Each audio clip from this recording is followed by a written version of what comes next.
All right. Well, good morning, or good afternoon, or good evening. I'm not sure what time you're going to be viewing this video, but as promised in our station rotations, I'm going to try to improve my videos a little bit, and so I think capturing myself might give a little more movement to the overall presentation. But this one should be pretty short. This is purely a review of a section from the summer assignment where China started to evolve out of its river valley civilization status into its first dynastic rule. So we're going to look at, I'm going to briefly review the fall of the Shang, but we're really going to look at the Zhou dynasty. So the Shang dynasty lasted from about 1600 to 1046 BCE. So BCE stands for before Common Era.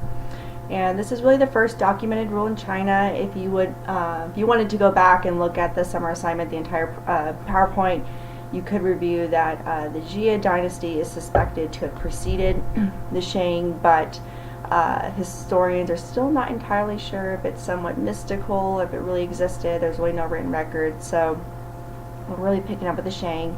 They emerged out of the Yellow River Valley, or the Huanghe River Valley civilization. And they viewed themselves as the center of the world, and they were very isolated, little trade with the outside world. And so the Shang will eventually fall and be replaced by the Zhou. And so this is a moment to take some time to really be familiar with the dynastic system that's pretty much going to guide Chinese government structure all the way up until about 1911, which is right before World War I. So you have the dynastic cycle. So I'm going to put my cursor right here. So theoretically, you start off with a new dynasty, and a new dynasty is able to establish their rule because they restore peace because of some kind of conflicts or warring or different kingdoms that was happening. So we'll look at the period of warring states, and then we're going to look, at the end of this time period, there'll be the period of the three kingdoms. But basically, a new dynasty somehow restores peace. They protect their citizens, and they are able to build upon infrastructure. So then you have your new dynasty, and over the course of the new dynasty, they become the old dynasty. And what happens as they are an old dynasty, there's a tendency to overtax citizens. Poor protection, so protection could be even from like natural disasters, famine, or invasions from external forces, in this case usually nomadic groups. You have a decline in infrastructure, so maybe issues with irrigation systems that also could lead to a decline in food production, or some kind of unjust acts towards the population of citizens. So at this point, it's considered that the old dynasty has now lost its mandate of heaven. If they are no longer being just to their citizens, they are no longer endorsed by the heavens, and this leads to a justification for groups to form rebellions and try to overthrow the current dynasty. So then you usually have a period of chaos. Like I said, this could be a mix of natural disasters and revolts and invasions. And then eventually there's one group that will emerge victorious. They establish a new dynasty, and pretty much this cycle keeps repeating itself throughout history. And so that's going to be something that's common, or continuity, as we study Chinese history this year. And as I mentioned earlier, this will organize Chinese history up until 1911. So we have the Zhou dynasty, so it's ZH, but it's pronounced like the letter J.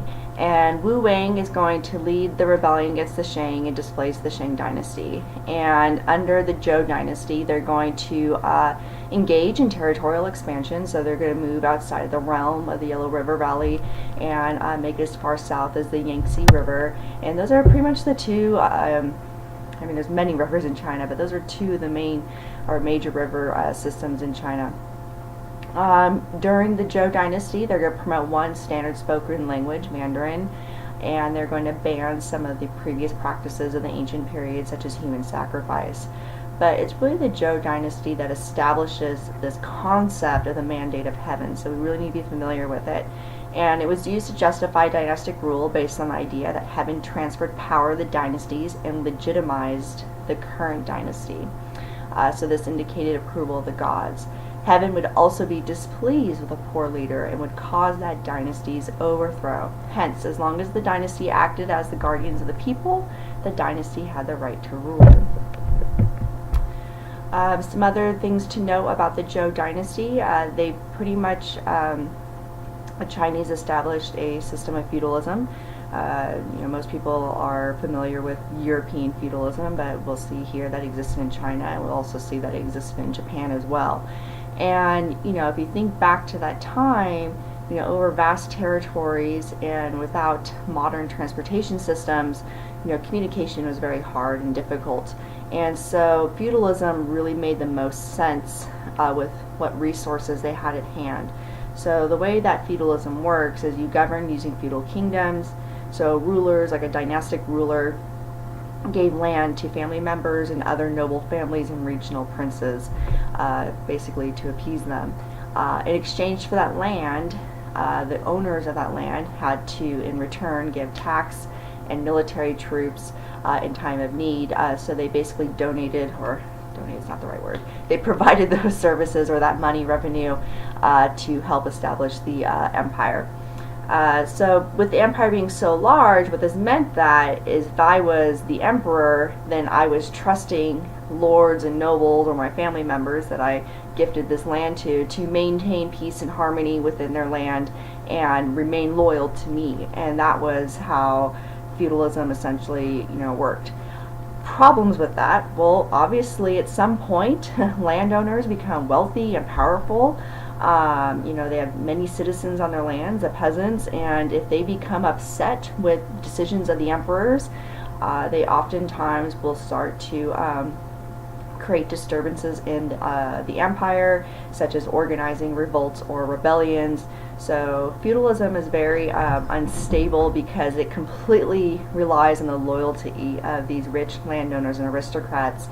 And if they are power hungry and become very wealthy, they can basically use resources to try to overthrow a dynasty. So problems with feudalism is going to eventually lead to the period or the era of the warring states. And this is where, period one, our foundational period, is going to pretty much end with China. That is going to be in complete chaos. Regional rulers, as I just said, will basically become disloyal to the Zhou emperors.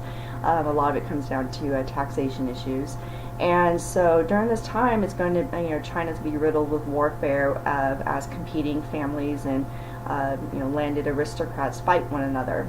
So great philosophers during this time period are going to start to generate ideas or ideologies to, try to figure out how they can restore peace and order within China. And this is actually going to lead to the development of Confucianism, as Confucius tries to analyze what makes a stable society and government. So the Zhou dynasty will decline because of weaknesses of feudalism. They will also be exposed to outside pressures from nomadic invasions. So when we begin period 2 on Monday, we're going to talk about how did China emerge out of this period of the warring states. So that's about it. Thank you.